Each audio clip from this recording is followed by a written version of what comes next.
Dahil hanggang kailan kaya kayanin ng English ko dahil. Kasi, mali ko din dahil. Alam mo yun, naka 2 times na ako na nabanggit kay among lalaki. Si among lalaki pa naman.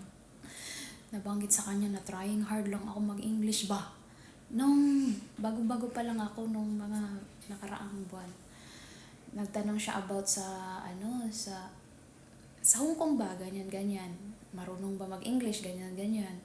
Tapos, salita, ganyan-ganyan. Sabi ko, natuto din ba daw ako salita ng salita nila, ganyan. Tapos, nabanggit ko doon na trying hard lang ako mag-English. Tapos, nitong week, ako kasi, inaano ko yung words nila. Kumbaga, inaaral ko din. Pag may naririnig akong madalas na word, binabanggit ko din. Minsan, kinukorek ako ni Amo, tinuturo ni Amo din. Naitanong niya sa akin kung kailan daw ako natuto mag-English. Saan daw ako natuto? Sabi ko, sa school, sabi ko, kasi pa lang kami, elementary, kinder, may English na. Ganyan. Tapos, tinanong na naman niya sa Hong Kong. Sabi ko, yeah, kasi diba, sa Pinas, hindi naman tayo nag-i-English talaga Tagalog lang Sa Hong Kong talaga na practice yung English ko, how to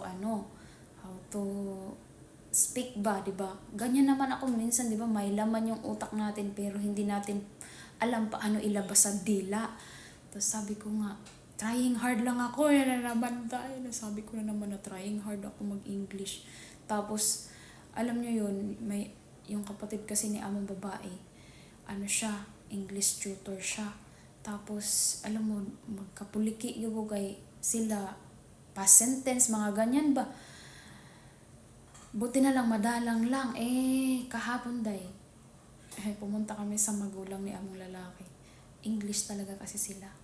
Then, alam mo yun, nag-English yung yung alaga ko na yung pingpong na laruan. Tapos, hindi ko din kasi alam yung paano sabihin na bounce, how to, ganyan. Nag-action lang yung alaga ko na, Rowena! Ganyan. Rowena! Let's boom and play. Tapos, inulit niya mo yung ganyan kasi ako pag hindi ko alam yung English, ina-action ko na lang, boom and play. Tapos nagsalita sila ng na Cantonese Hindi ko na maintindihan Sabi ko, ba't inulit ni Amo yung let's boom and play? Tapos, diba, naglalaro na kami. Hindi ko nga alam yung yung English ng hagis mo yung ball. Yung ganun ba? Paano ilaro yung ping-pong na yon? Tapos, tanggap ko naman.